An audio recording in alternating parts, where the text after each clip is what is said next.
Et on se retrouve pour la chronique Prévention promutuelle avec Mathieu Labrec. Bonjour Mathieu. Bonjour. Mathieu, à ce temps-ci de l'année, on commence à penser à se mettre les deux mains dans la terre. Oui, oui. Mais il y a plein d'autres choses qu'il faut penser par rapport à ça. Effectivement. Donc, je ne prendrai pas l'aspect jardinage parce que ça serait peut-être pas un succès. Par contre, on va parler quand même des paillis, les terreaux et puis les mousses de tourbe. Rapidement, comme ça, on dit c'est drôle, coudonc, on parle de terre à jardin, puis finalement, on va parler de prévention, de risque d'incendie. Ça peut être un peu drôle. Par contre, ces paillis, terreaux et mousses de tourbe-là vont être la source de différents incendies. Donc, on va en regarder un petit peu plus profondément. Souvent, ça va être peut-être par négligence, méconnaissance des matériaux qui composent ces paillis, terreaux, mousses de tourbe-là. Les terreaux d'empotage, eux, vont être composés souvent de mousses de tourbe, de copeaux de bois, de polystyrène, de la vermiculite. Puis ces différentes composantes-là, bien, ils sont inflammables. Je n'ai pas apporté de sac, mais souvent, ça va vraiment détailler on va dire les ingrédients de la recette.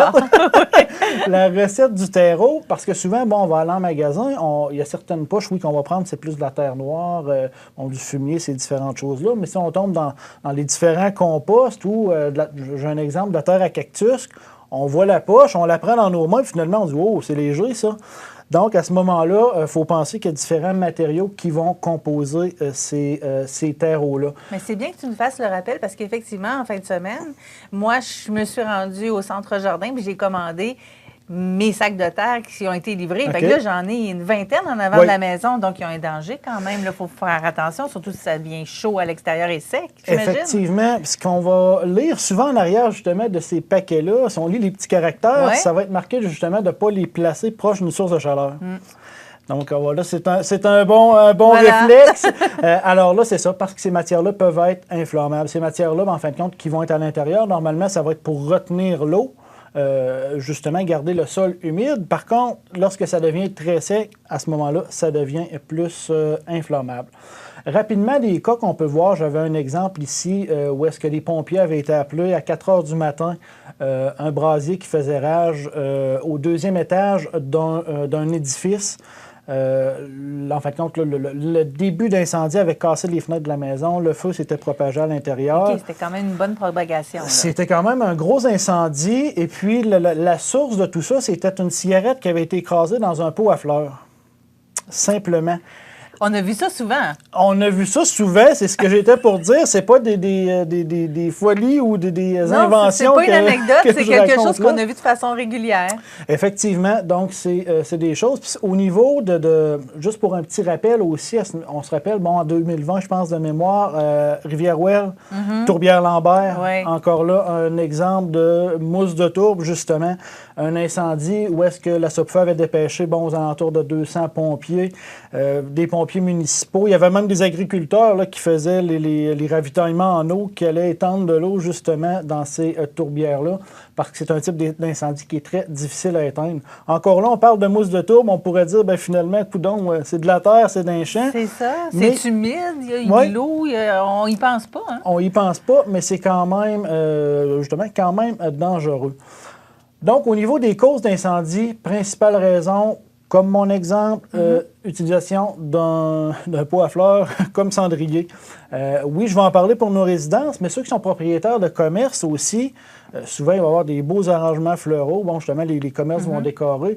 Peut-être jeter un œil aussi à savoir est-ce que les clients, les passants sur le trottoir ne viennent pas se servir de ces pots-là, de ces arrangements-là. Surtout pour les terrasses, je pense, cet été. Hein? Les restaurants, il faut faire attention. C'est des choses qu'on va voir justement à ce moment-là, que les gens, bon, ils ne savent pas trop où les mettre, même si parfois ces lieux-là sont non-fumeurs, normalement. Bien, il suffit qu'une personne qui est dans la rue passe et qui décide d'éteindre là.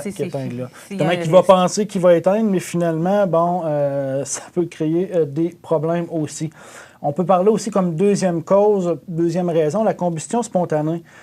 Ces matériaux-là, s'ils sont soumis trop longtemps à une certaine chaleur, vont finir par justement dégager un gaz. En fin de compte, ça va être notre matériel qui va se décomposer. Puis ce gaz-là va facilement s'enflammer. Donc à ce moment-là, de là l'importance de ne pas les placer à proximité de sources de chaleur. Source de chaleur, on peut penser à des feux de joie, en fin de compte, des Oui. petits feux extérieurs, nos foyers extérieurs. On peut penser à nos feux d'artifice aussi qui vont produire des étincelles. Si on fait du meulage à l'extérieur, de la soudure, toutes ces activités-là qui vont produire des étincelles. Ben, juste le barbecue, finalement, aussi, Juste on le pourrait barbecue. se méfier. Tout à fait. On pourrait se méfier donc de toutes ces productions-là qui pourraient venir enflammer en fin de compte, ces éléments-là. Particularité, justement, où est-ce qu'on peut faire attention, zones de végétation qui sont les plus sèches. Donc, ce qu'on va demander, ce qu'on va conseiller, c'est vraiment d'arroser régulièrement les jardins, les plates-bandes, les haies, nos pots de fleurs, en fin de compte. Puis, surveiller à l'intérieur, est-ce que, des fois, ça va être des propriétaires, justement, de blocs. Alors, regardons un petit peu les comportements, parce que c'est des comportements à changer, c'est de l'éducation qu'on a à faire. Comme je le dis, c'est pas tout le monde qui sait que, ce terreau-là va être inflammable. Oui. Donc, il y a de l'éducation à faire aussi à ce niveau-là. Donc, important de rappeler puis d'avoir l'œil aiguisé un petit peu nos propriétaires, justement les propriétaires d'entreprise aussi. J'aurais une question pour toi, Mathieu, parce que, on sait, tu dis d'arroser régulièrement, d'y penser, parce qu'effectivement, on a un bel arrangement floral autour de notre barbecue, quelque chose comme ça. Puis là, il y a une période de l'année où on nous dit, les villes nous disent de ne pas arroser, d'éviter d'arroser, parce que justement, c'est sec, on veut garder l'eau, quelque chose comme ça. Qu'est-ce qu'on peut faire à ce moment-là? Ce qui est recommandé aussi, c'est de récupérer l'eau de pluie par nos gouttières. Donc, ça peut être un bon moyen, si on est en période de sécheresse, puis on n'a pas commencé à récupérer cette eau de pluie-là, on peut avoir de la difficulté un petit peu. Souvent, il peut y avoir des périodes où est-ce que les municipalités vont quand même autoriser. Là, par exemple, je pense un petit peu plus la nuit, ou des fois, ça va être certaines journées, les lundis, les numéros pairs, les faut juste les être à mardis, l'affût, les encore impairs. une Oui, fois. effectivement, d'être à l'affût, de demeurer à l'affût. Puis un bon moyen, justement, ça peut être de récupérer notre eau de pluie.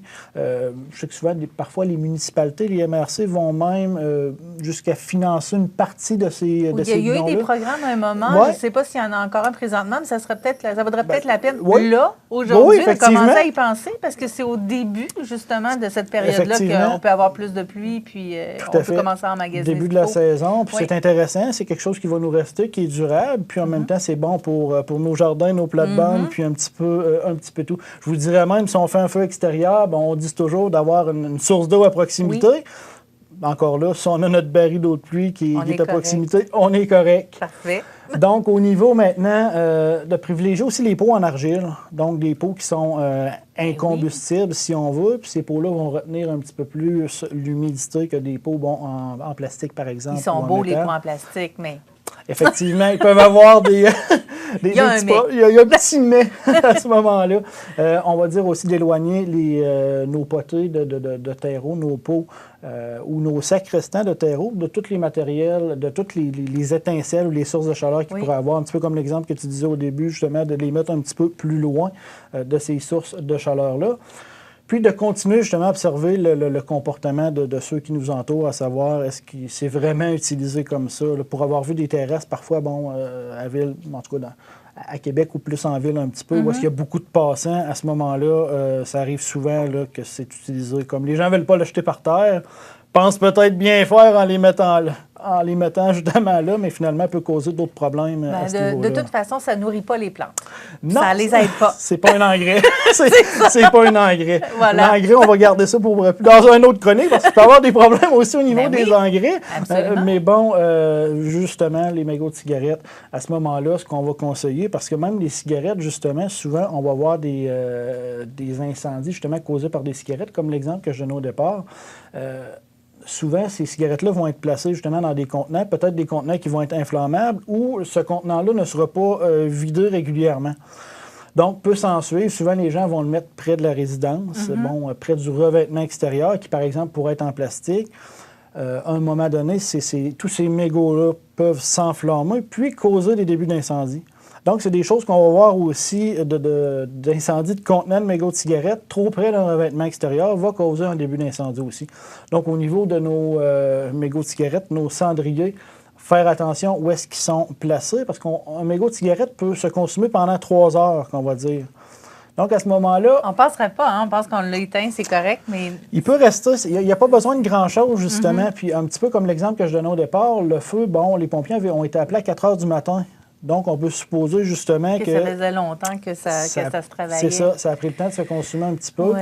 Puis nos mégots, si on a à les jeter, on va prendre le temps de les imbiber d'eau. Oui, de les arroser avant. De les arroser avant, parce que sinon, ce qu'on voit, c'est des feux de bac, des feux de bac à vidange.